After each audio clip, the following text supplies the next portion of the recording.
Afternoon, guys. Hope you're well. Thought I'd do a quick tobacco update from my recent trip to Budapest in Hungary. It was a fantastic trip. We were there for 3 days. Great time. It was cold though. It's the coldest it's been. Sorry, it's the coldest I felt it this year. I think it was like a high of 4, a low of -1. But all the big sites. What was interesting was we went to the thermal baths, which I can imagine in the summer is really nice when it's 1 degree outside. The water was lovely and warm, but as soon as you got out the water, freezing. But anyway, onto tobacco. Now, what you will see here is there's cigars. There's no pipe tobacco. I must say, I had got the impression beforehand that it was a bit weirder on tobacco once you got there.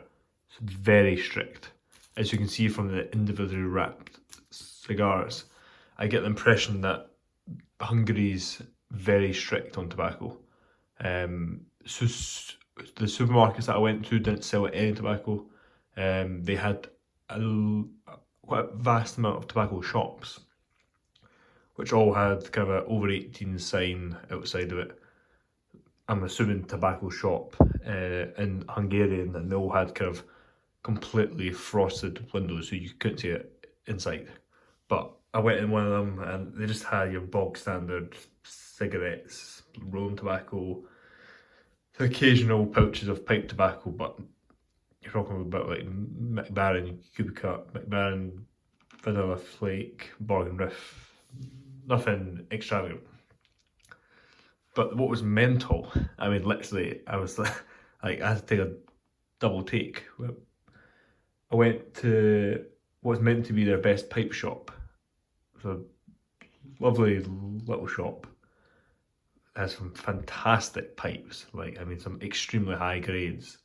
They had like proper high grade Tom L tangs. I was even convinced they had a cabinet which had a single bone order in it, so it looked identical to one of his famous pipes. But yeah, amazing pipes they had. But I couldn't see any tobacco, and I asked if they sell tobacco, and she said they don't sell tobacco. She said, no, we don't sell tobacco. If you go out to the street, there's a tobacconist there, implying like your crappy tobacco shop which sells cigarettes and your bottom end pipe tobacco.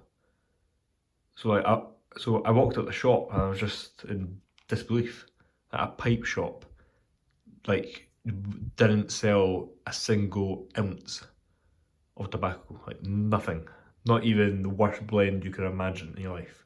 Didn't have anything, which I just thought was crazy. Like, I was in the hope to go and find amazing old gems. I know that a few places in Eastern Europe, tobacco shops, you can still find Syrian Latakia blends, so that would obviously is discontinued now. But yeah, so unfortunately no pipe tobacco, but what I did manage to get was some cigars. So as you can see here, I haven't opened them yet, they're all individually wrapped.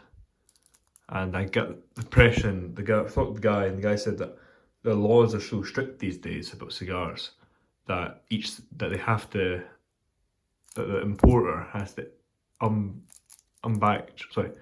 they have to unbox every cigar and wrap them with warning labels. And he says that these days a lot of the boxes come from the importer wrapped because that's the way to sell cigars. Without selling it by the box. So we've got two here. Try and get out. A bit tight there. First one, this is a Vegas Robina Famoso, or Famous. Hard to pronounce, but it's a Vegas Robina. This is a classic Robusto size. Great cigar, fantastic cigar. very underrated brand. A lot of people overlook this brand. You can normally find them with some decent age because of that. So looking forward to that. And then this being one of my top cigars. I'll be honest, it's pretty hard to open. See what I mean? Like, it's almost like it's a proper seal on each cigar. I mean, like, I thought we had it bad here with Warren labels and stuff like that. I didn't realise that some places you actually have to individually wrap each cigar. This is a bit of a pain, actually. Knife. Yeah, like, I didn't. It's just. Oh, I suppose it shows the change in of the times there. There we go. Ah, that's really good.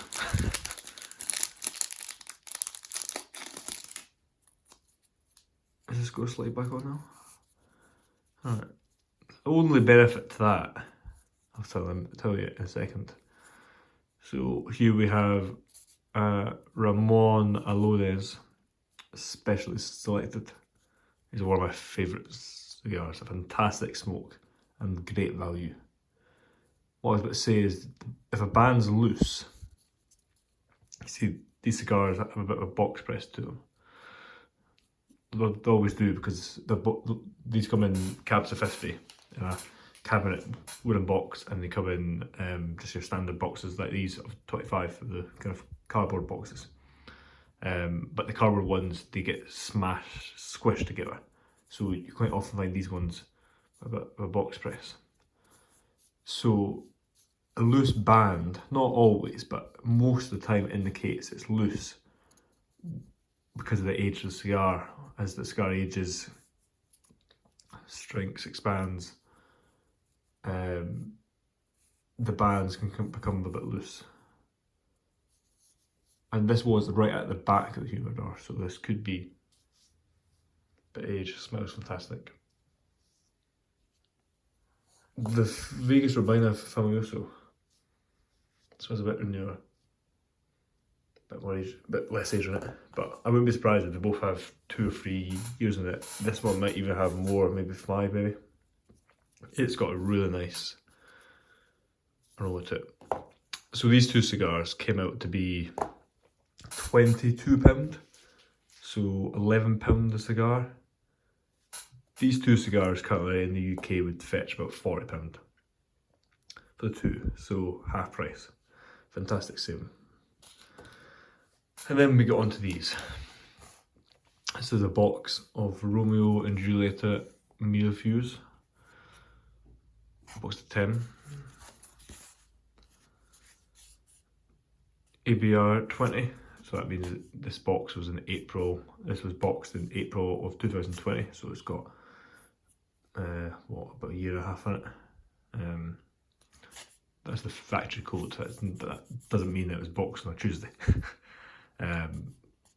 Each factory has their own factory code, and those factory codes can also change from year to year. Get it open.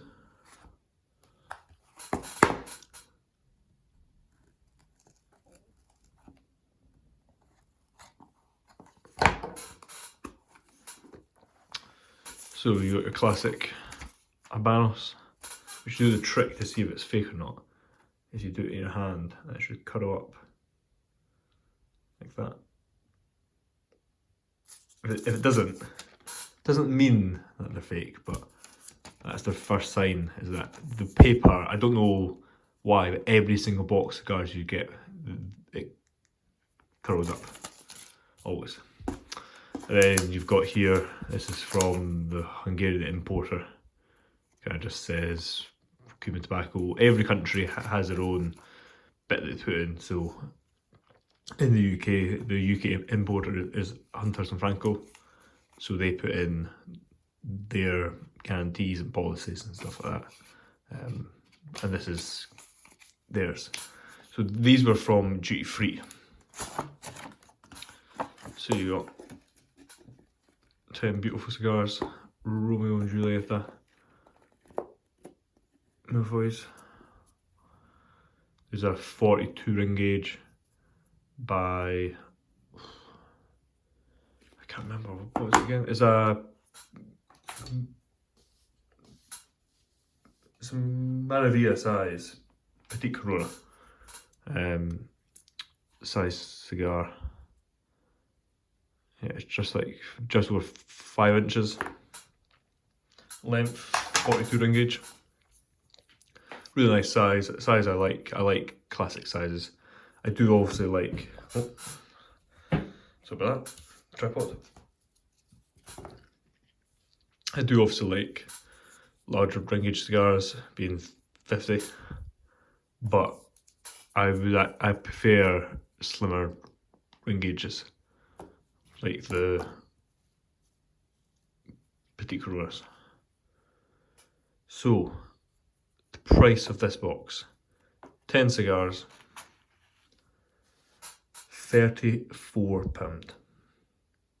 Now, a box of 10 of these exact cigars on GQ Tobaccos, which typically have the best prices. Sam at GQ has fantastic prices. I don't know how he does it. I'm surprised he doesn't have it. I'm surprised he has any stock of cigars because he's the best prices in the UK. Box of these, the exact same box of 10, is £130 a box. £13 a cigar. And this, each cigar would work out to be £3.40 or £34 for the box, which is just mind blowing. This box was from duty free. Pretty small selection of cigars in the duty free, but since the UK have left the EU, we get access to all of the tobacco. If you fly to say America, you can, or outside of Europe, you can bring back what you want. But up until the start of this year, if I was to fly to say Germany, I could bring back any cigars I want if I bought them in the shops in Germany. But I couldn't buy I couldn't buy many cigars, if any, in duty free, because the availability, or by the laws, you just couldn't bring back duty free cigars because of the prices. Although it doesn't really make sense because you can still buy them in the shops, but typically duty free is always less, even in a country which has cheap tobacco. So yeah, beautiful box, 10 cigars, just which will go away in the cellar for, I'd say this box probably 3 to 5 years before I crack it open. Personally, Romeo and Julietas, I prefer to have 3 years at least on it. Just the blend to me, the brand, that's what I prefer. Need to put back in. Actually, I'll quickly end it there instead of dragging on. That's got an insight of what I got. Again, like I say, unfortunately, no more tobacco, pipe tobacco, but I got quite a good haul of cigars. Very inexpensive. They'll be going in my cellar, and these will go in the humidor to hopefully enjoy. Again, I like to let cigars rest in the humidor for a minimum of 3 weeks to acclimatise. But yeah, pipes will be coming. I'm literally shaping up the last one, so there should be a new video every second day, and there will be a new pipe hopefully available every second day from tomorrow. Hope you're all well, and I'll catch you guys on the next one.